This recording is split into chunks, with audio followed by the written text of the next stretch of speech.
My master could never be as vile as you. Anakin Skywalker was weak.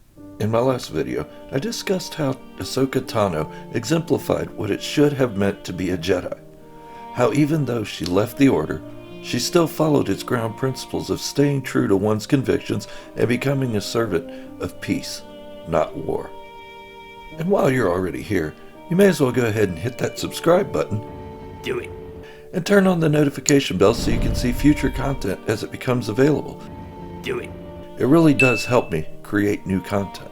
In this video, I will attempt to dig deeper into why Ahsoka stayed true to herself, when clearly it would have been easier to fall into the militaristic ways of the current controlling Jedi Council or join the dark side.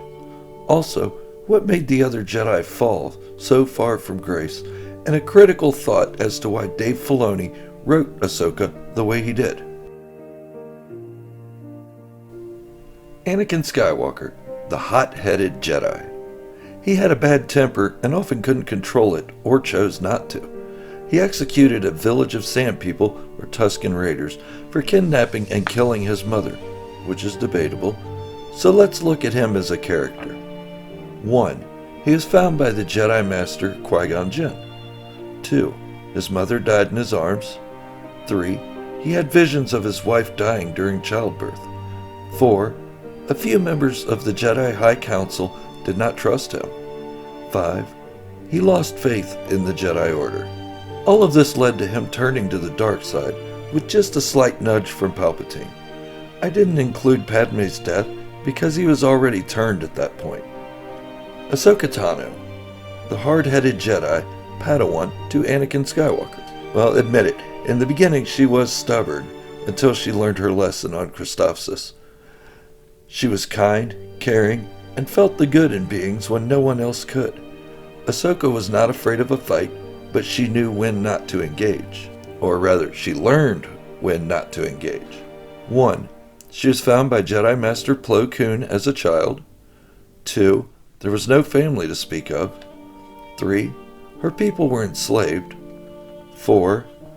Her friend, Barriss Offee, betrayed her and framed her for murder.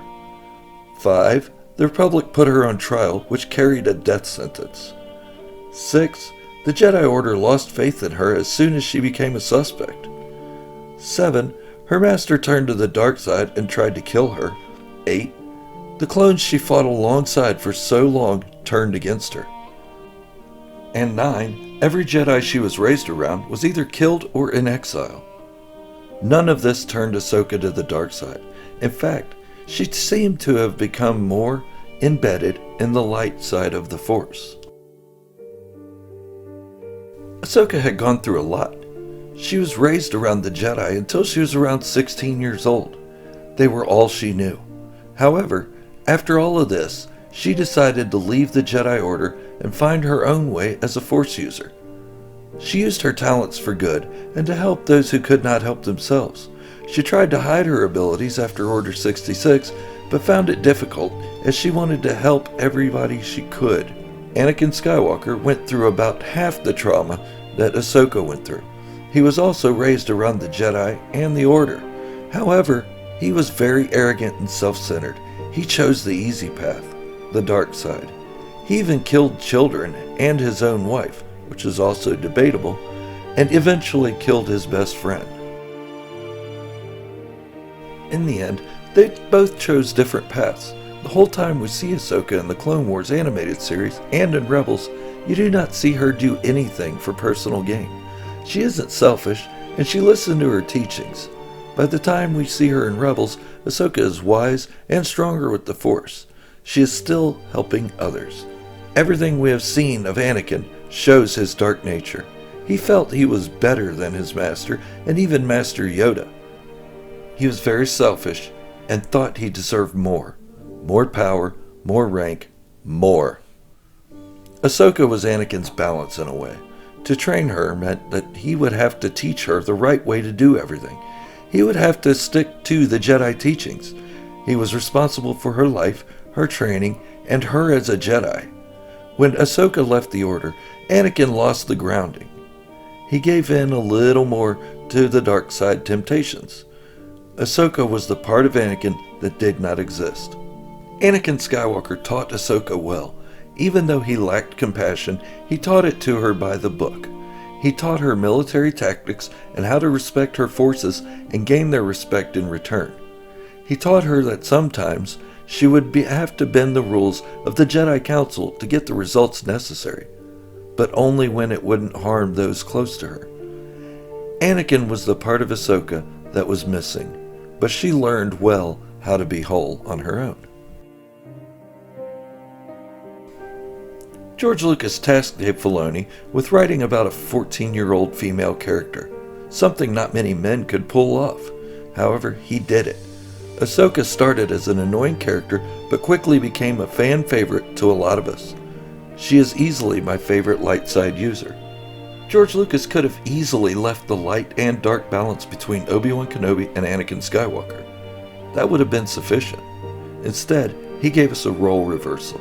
We got to see how Anakin would teach a learner, how he would be if he understood what it was like to be responsible for someone and keep them safe while teaching them to be strong. Ahsoka became the thing Obi-Wan could not. She started as the ward of Anakin Skywalker, but soon became his better half. We felt the bond between them at the end of the Battle of Christophsis, and that bond got stronger and stronger. She became one of the people Anakin did not want to lose nor let go of. Ahsoka became another attachment to Anakin Skywalker, and it hurt him deeply to lose her. Okay, at least I did. Okay, I still do. She became a very sympathetic character. Ahsoka was kind and generous. She cared deeply for those around her, especially Anakin Skywalker. If Ahsoka had any flaws, it was that she believed in him a little too much. But that's what happens when someone has to protect you, teach you, and be there for you through everything. He proved her innocence in the trial of the Jedi Temple bombing and stuck by her side when the rest of the Jedi Order abandoned her, including Obi-Wan Kenobi. I did shed a tear when she told Anakin she could not rejoin the Jedi Order. It broke my heart even more when she walked away. I waited for almost 2 years, hoping to see Ahsoka return after her fight with Darth Vader in Rebels Season 2. It hurt me deeply to think Dave Filoni could just kill her off with no regards to my feelings. Does that make me like Anakin Skywalker in the regard that I need Ahsoka in Star Wars? Ahsoka was arguably the best character to come out of the Clone Wars. That's saying a lot, because we really got some characters fleshed out and some good backstories for other characters, all while new characters were developed fully.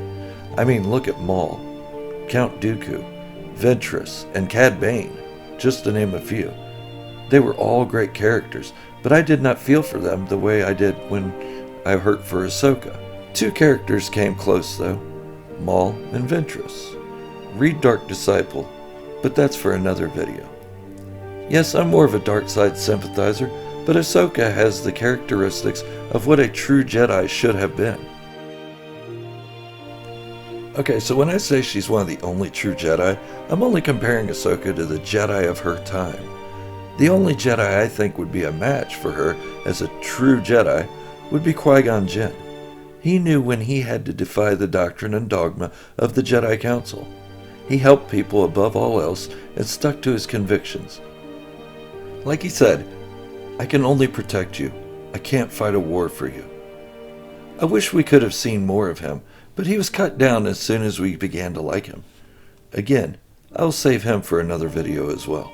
I do not compare Ahsoka to Luke's Jedi Order from the old EU, because she wasn't a part of it. Had she been, I would maybe feel differently. I also don't compare her to the Jedi of the Republic just before Palpatine took control of the Senate. Why? Because I compare her to what the Jedi around her were teaching her as they became something completely different.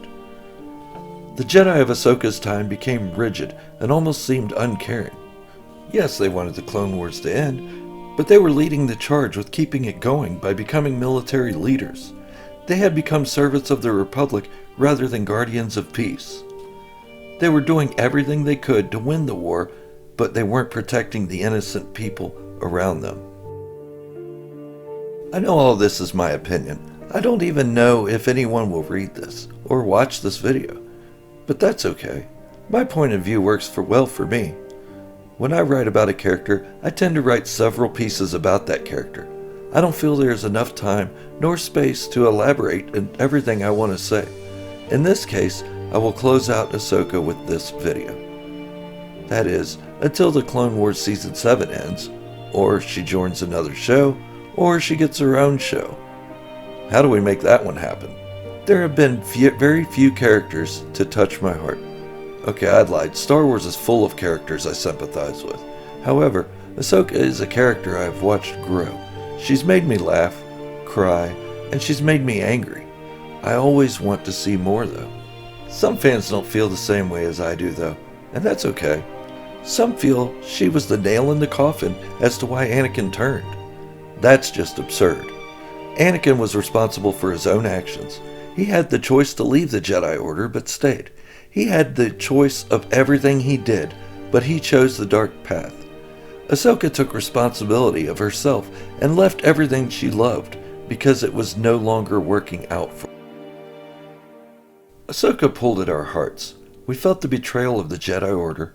We saw what they were becoming, and even though we were sad when Ahsoka walked away, we understood why. All it took was one person close to her to set her up, and the Jedi Council cast her out and allowed a trial that would have decided her life or death. Anakin was her mentor and father figure, but she had to leave him because the Jedi Order was no longer teaching peace. After she left, her ideals didn't change. She stuck to who she was deep down, a guardian of peace. Even if she wasn't a Jedi by name, her legacy is that of what the Jedi Order could have been. She was more of a true Jedi than the ones called Jedi. I hope you enjoyed this video. I'd really like to hear from you in the comments below. Also, hit that subscribe button to see future content. Do it. And leave a thumbs up if you enjoyed the video for today. Do it. Thank you all, and may the Force be with you, always. Then I will avenge his death. Revenge is not the Jedi way. I am no Jedi.